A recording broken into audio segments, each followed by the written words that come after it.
episode of Moms on a Mission is brought to you by our good friends at Beverly Hills Precious Metals. In light of recent bank instability, diversification is a must. Go to bh-pm.com to protect your wealth today and use promo code MISSION to save a little money. That's bh-pm.com, code MISSION.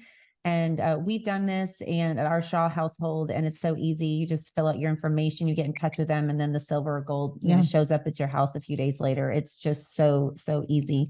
And you can just start off with a little bit of money and just try them out and see if you like them. Yeah, it's definitely worth checking out with all the volatility in the markets and banking and all that stuff. I think gold is a good check it out. Yeah. And it's a great hedge against inflation. So it's bh-pm.com, code MISSION. And we would love to hear from you. If you email us your questions or comments at moms@momsonamission.net. That's moms@momsonamission.net. And we cannot wait to connect with you. We love to hear from folks across the nation. If you email us or if you want to check us out at momsonamission.net and fill out your information, and we can connect with you that way too. And then also please follow us on your favorite platform. That way you get notified whenever we have new episodes released. Well, today we're going to meet a courageous sixth grader from Maine who boldly spoke out against pornographic content he found in a book in his middle school library. Unfortunately, school children like Knox Zajac are being exposed and even encouraged to check out pornographic books from their school library. Thankfully, Knox was brave enough to expose this, and we are so glad to have Knox and his dad, Adam, on our show today. So, hi, Adam and Knox. How's it going? Hey, guys. How are you? We're doing okay. So, Knox, I'm going to give you the first question. Can you tell us what happened in your school library? Yeah, so I basically walked in because I was going in for a social studies project. And when I went in, I was sitting in a chair, and then I had a glance of like a pride flag. So I was a little confused when I saw that. So I went over to it just to check and see what it was about, just to make sure. And I flipped to the first page, and it wasn't very good. And I figured, because I heard my dad and my older brother talking about some other book that they had found in high school. So I was like, oh, I should probably check this out. So when I checked it out, the librarian seemed a little excited. But when I checked it out, she offered me more graphic novels. And when I told her I was going to show it to my dad, her whole face was glowing, and she was wearing a mask. Wow. Well, Adam, how did you find out about this incident with your son? He came home and immediately walked into the garage, and he's like, Dad, he's like, gotta look at this book that I found in my library. And I was actually reading the book Genderqueer that my son had gotten for me at the high school. And I was getting ready for a school board meeting, just glossing over some finer points. And when he came in and showed me the book, Nick and Charlie, I was like, come on. I mean, it's ridiculous. At this point, we've been fighting this for almost 5 months now, and found, I think the total is up to 113 pornographic or explicit books in our school system at RSU 14. Wow. So when did this originally happen? I know it goes back, you said 5 months is when you discovered the book in the middle school library, and then your older son that you just mentioned was high school. When did you find those? That was back in January. Okay. Wow. Well, how are the other parents responding? Are they aligning with you and supporting you? I mean, there's strength in numbers. So do you feel pretty confident that moving forward, you have a lot of people on your side, a lot of parents? Yeah, there's a ton of us. The problem is with the cancel culture, nobody really wants to talk about it. These are people that have either put something up on Facebook, and then their bosses have discussed this with them and told them that they need to take it down. So then they'll pull it down. Or, you got a company and you're a business owner, you can't go against the cancel culture because you can't afford to lose the extra business, especially with the way the economy is these days, every dollar. So nobody wants to rock the boat, and they stay quiet for the most part. And then there's some of us that have really stepped up and made a proactive fight against it, I guess. We just seem to be hearing this over and over. And Miriam, you pointed out it's the mighty dollar. It seems like there are people that want to stand up.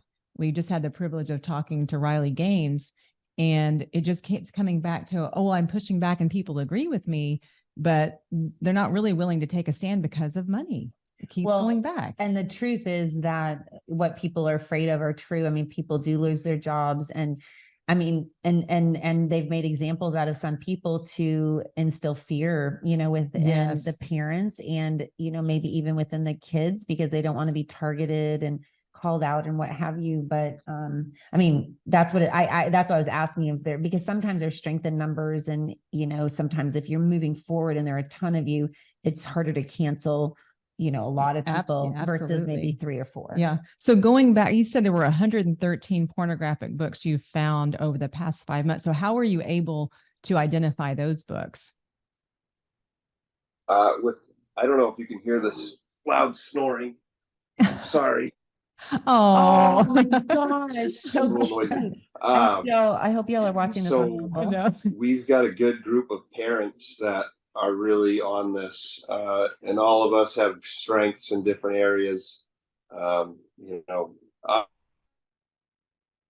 these policies and the IJJ section reviews and stuff for the school policies, but we have parents that are going right after it with a fine-tooth comb. It's, you know, in some instances, it's better than a good lawyer. So yeah, that is so true. So are they taking the books out, or are they flagging them, or what are they doing with it once those have been identified? We found a list online to find out what books are there, and then we actually search them through commonsense.com, which is what these schools are supposed to use to rectify any of these books. You know, anything that they look at, bring it through commonsense.com, or they have to do research on. And you know, we've been finding that some of these books, they didn't even do that. So are like the books pulled now, or are they still in the library? Actually, we lost. So we put a review on Genderqueer and Nick and Charlie, and several others, but we've finally gone through the process. It took 4 months to get Nick and Charlie through this committee for a review, and both of them were reviewed by a nonpartisan group that they selected, and both groups found that the books should stay and that they are informative. Wow. I got to hear, or I know Miriam and I both listened to, and we are going to share this with our audience in the notes, the video of Knox reading from, I guess it was Nick and Charlie. And it's astounding that book is staying in a middle school library. I mean, I wouldn't even want it in the high school library. It's so inappropriate. There's nothing good there that needs to be read by children. I mean, it's pornographic and it's completely inappropriate. And Knox, by the way, you did a fantastic job. You were so mature. You had, you just kept yourself together. So just to remind to our audience, we will link that on our notes section to go down and watch the video. If you haven't seen it already, it's worth watching. It's shocking, but everybody needs to hear it. And it's amazing to me that some of these school boards are saying, oh, you can't read that in our meeting, or don't bring that up. But then they're pawning it off on kids like it's good literature. So back to you, Knox, real quick. How did or I guess, and to your dad, Adam, how did the school board respond after you read the excerpt from Nick and Charlie? I mean, did they make any faces? Pretty much did they respond? Did they apologize? No, they try not to really interact after you say something. I don't really think. Mm-hmm. I've been school board meetings, and after anyone says anything, they try not to do anything about it. I think that's the rule. But a lot of them were wearing, some of them were wearing masks, but I don't really think they really did anything. Yeah, there wasn't It made an impact on us, and they may not have done anything, but I know it made an impact on a lot of people in the country. So, well, and I just applaud you because that couldn't have been easy, Knox, to do that. Your bravery is just astounding to me at your age. I mean, that's what it's going to take, is for kids like you just to come home and talk to their parents and go before these boards and expose all of this. I mean, that's what it's going to take, is reading it out loud and exposing the truth, and making people feel uncomfortable. so I think, Adam, you might have been wanting to comment on that. So how did they respond to you as a parent? Did anybody from the board contact you and want to expand on the conversation or any of that? No, we've actually had to be right on top of everything, discussing, because there's a lot more of a process to putting a review on certain books. You have to meet with the librarian to discuss it. Then you have to sit down with the superintendent to have a meeting. It's a ton of extra legwork, and they make it so difficult for you to put a review on these books so that they give up. They don't want to go through the process of going after any of these books, because it takes so long to do. I mean, we knew we were in a process of 4 months per book. So, we've got 113 in there. I think we've got 12 now that are finally through the review process, that are actually going to be reviewed by a committee. We've only gone through 2 in 4 months. So at this rate, so long, so that everybody forgets about it and moves on to the next crazy thing that's going on these days. Trying to wear you down. Yeah, I believe that's part of the agenda. Yes. I mean, that's ridiculous. It doesn't take 4 or 5 steps in 4 months to review 2 books. That's absolutely ridiculous, ludicrous, and totally unnecessary. But I believe it's part of the agenda to wear you down, get you to just be like, oh, this is too much, and to get you to quit fighting. Yeah. And I feel like I'm going through a process here with this interview, asking you how to step by. How did they respond? But how did the teachers respond? Did any of the teachers take your position or side? I've had a ton of teachers, a ton of parents that have reached out privately, quietly, saying, for what you're doing, this has been crazy, and it's awful working in these situations in the school, but they can't say anything because either they're new and they have 3 years, so they can be fired immediately, or they don't want to rock the boat. They're close to being able to retire, and God forbid they say something wrong and have any issues in the school system. Yeah, we're a far cry from our founding fathers. When I think about this, I think this is sad. It makes me angry. And, we've been a beacon in the world for freedom of speech and standing up for what is good and right and true. And we just, again, like I said earlier in the show, we're seeing this over and over and over again. Well, and everything you're saying, Adam, is so true. I mean, these are real people with real jobs and real livelihoods, and they don't want to lose it. And I completely understand that, but there's so much power in numbers. I mean, can you imagine, like 2/3 of the school, 3/4 of the teachers all standing up at the same time? I mean, they couldn't fire all of them. They couldn't hire that many teachers that quickly. You know what I mean? And I believe that's what it's going to take, is for everybody to stand up together, because there is strength and power in numbers. But I mean, it's just going to get worse. If they don't stand up to this, the battle is just going to change, and it's going to affect them even more so, than not just losing your job, but, losing your job. I wanted to ask you, how did you decide to go to the school board with your concerns?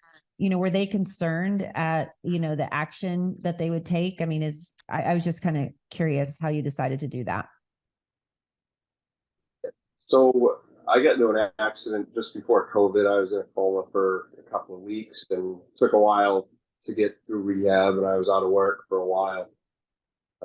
So I spent a lot of time researching, keeping up on social events, on world events across the world, and seeing the pandemic happening. So when everything had been lifted for the masks, except for our schools, our kids were covered in masks every day. It drove me nuts. And finally, I'll never forget, my 7-year-old at the time I was getting ready to go to school, and he had his mask on before we even started walking to the bus, which is, 300 yards.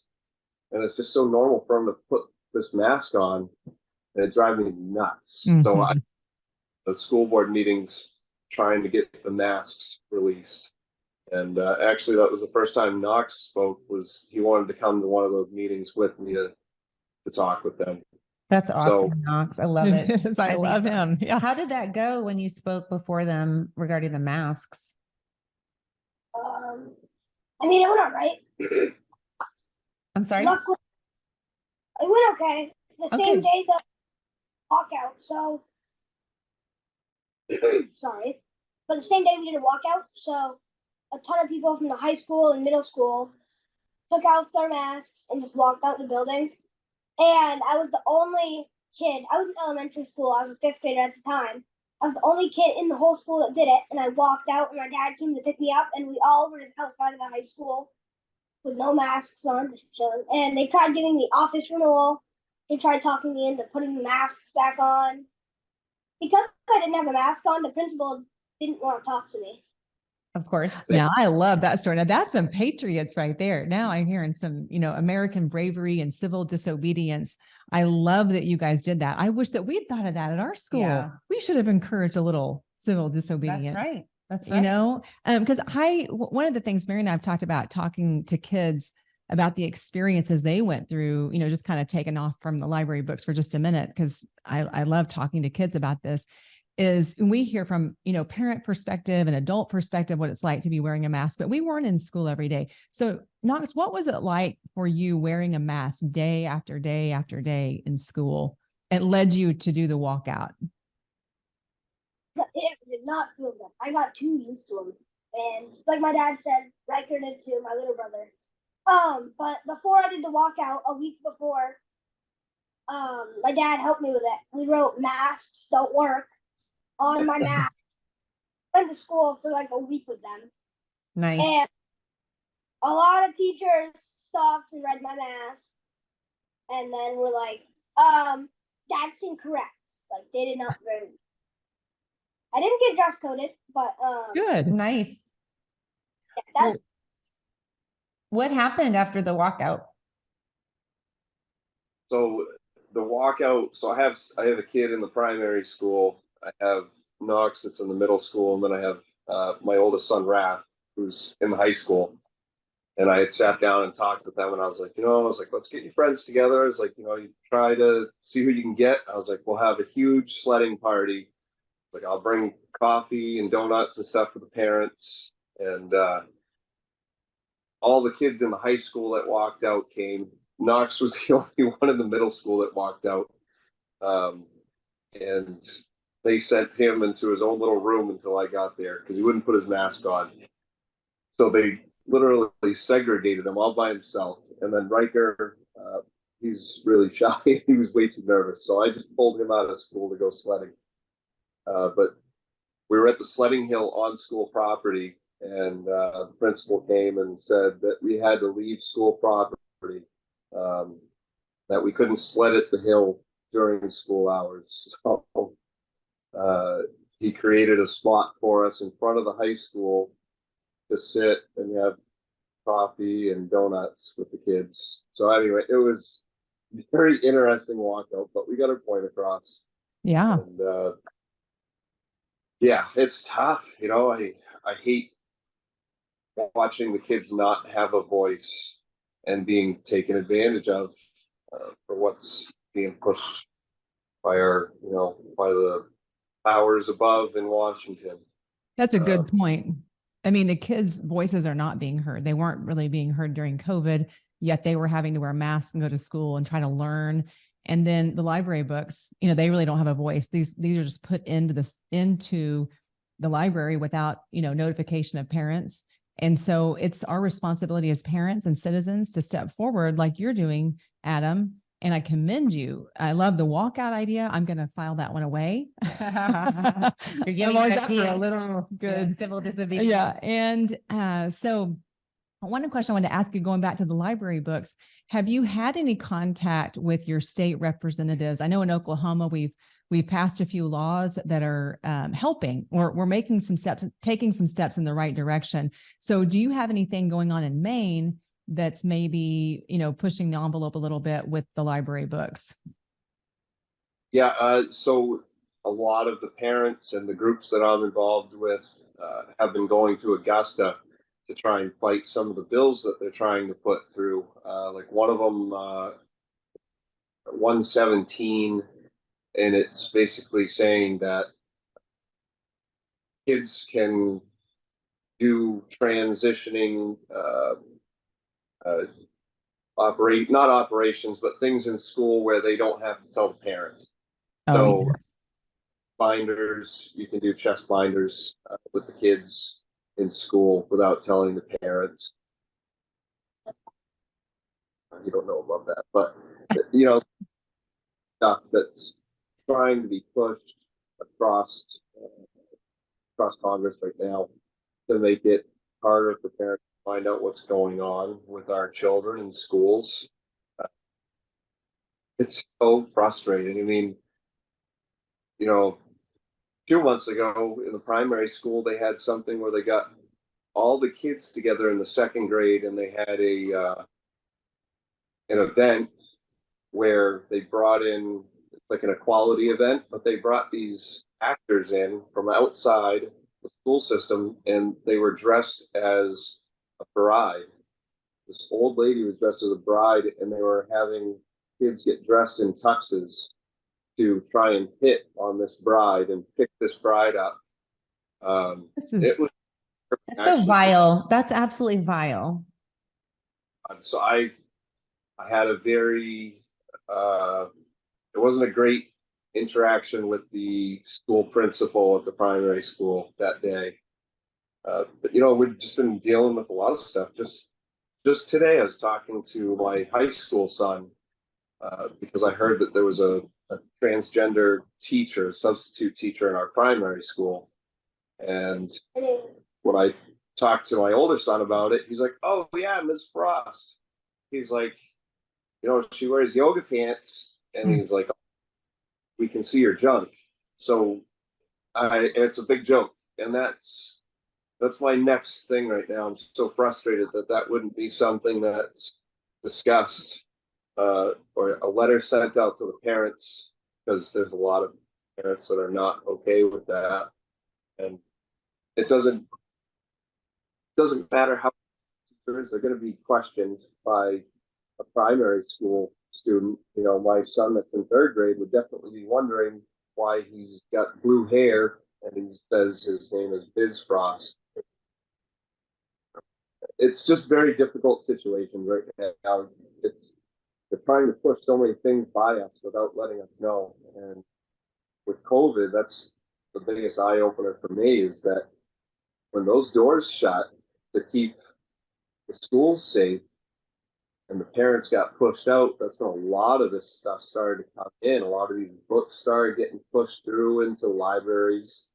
Don't you wonder how long this has been going on? Because Julie and I discovered the same thing here in Oklahoma. Like COVID gave us time to really investigate, brought the school classroom home, where the door was open. You could see what the kids were learning, and you could see that. And I mean, you must feel like this, just listening to you, it sounds like this is such a barrage. I mean, it's just, it is every front. It's coming from you at every angle. Yeah, attack at every angle. I'm sure you must be exhausted just trying to keep up with everything. It is extremely exhausting. It's stressful. It's nice to get a little time to pull away from it and do some family time and things like that. Have you been so much you can do? Have you been? They don't. Oh, sorry. Go ahead. And they don't. It's like a stone wall looking at these school board members, because they don't tell you how they feel per se, and it's like talking to a wall in a sense, where you get so frustrated because there's no movement whatsoever. And the biggest thing for me is Nick and Charlie. It took one day for that librarian to pick that book and put it into the library. It took me 4 months to try and get it removed. It's so frustrating because if there were any parents that had an issue with a book being appropriate, it should be pulled off the shelves while it's being reviewed. Uh, and instead they're gaslighting. So Yeah, that's the way they roll. Absolutely, I mean, they are. that's a great point you make about how easy it is for them to inject their indoctrination. It doesn't take 4 months to get that book in the library, but the fact that the book in question is still in the library while they're reviewing it for 4 months, I mean, that's unbelievable and really so inappropriate. Well, and again, you're spending all this time and it's stressful and it's, it takes a toll on your family, and you're supposed to be helping your child to be educated. That's a whole stress on its own, just helping kids get through homework. And, you want to feel like that you can trust your school and your teachers, but obviously that's changed since COVID. I think there are some good teachers. I don't ever want to take a wide brush over everybody, because I think there's some excellent teachers. There are some good school systems, but we're finding this all over the country to be somewhat the norm. Yeah. And as parents, we have to keep pushing back. We are not, and I just want to, again, say, commend you, praise you, both you, Adam and Knox, for your bravery, your courage. And you've got friends here in Oklahoma praying for you guys. We stand beside you if there's anything we can do. And some of the moms that we link arms with here, we want you to know that, even if just so you know that, to be encouraged. And I think we have to keep fighting back as parents. We can't give up. We've got to keep fighting for our kids. And hopefully you will continue to do that. Absolutely. I appreciate that. Thank you. Well, thank you, Adam and Knox, for joining us today at Moms on a Mission. And we would love to hear from you, our audience. Let's get connected. Just go to our website at momsonamission.net and fill out your information. That's momsonamission.net. And you can email us with your questions or comments. We'd love to get connected with you. We've heard from moms all over the nation, and we'd love to hear from you too. So you can email us at moms@momsonamission.net. That's moms@momsonamission.net. And please follow us on your favorite platform. Moms on a Mission is excited to partner with our friends at MyPillow. According to sleep experts and sleephealth.org, over 50 million Americans struggle to get a good night's rest. That's where MyPillow comes in. They make the best pillows, sheets, mattresses, and mattress toppers. Several years ago, I was having trouble falling and staying asleep due to neck and shoulder pain. Luckily, I heard an ad about MyPillow and decided to give it a try. After 3 or 4 days, I really began to feel a difference. I was sleeping better and my neck and shoulders felt so much better. MyPillow really does help you fall asleep faster and stay asleep longer. Moms on a Mission wants you to get a great night's rest too. Go to mypillow.com right now and use the promo code MISSION for up to 66% off your purchase. MyPillow products are made in America and have a 60-day money-back guarantee and lifetime warranty. Remember, go to mypillow.com, put in the special code MISSION for your special Moms on a Mission discount. Thank you and God bless. Hey guys, it's Moms on a Mission here. Are you worried about your financial stability and protecting the money for which you work so hard? The problem is stock market volatility and inflation. You may be wondering what you can do to preserve your family's wealth. We at Moms on a Mission encourage you to reach out to our friend Andrew Sorcini with Beverly Hills Precious Metals. Andrew is the expert in educating you to help you find the right balance of gold and silver for your family portfolio. He made it so easy for me to add precious metals to my financial investments. I simply mailed a check to Beverly Hills Precious Metals and my silver showed up on my doorstep a few days later. It was so easy. Go to bh-pm.com to save a little money and tell them that Moms on a Mission sent you. That's bh-pm.com.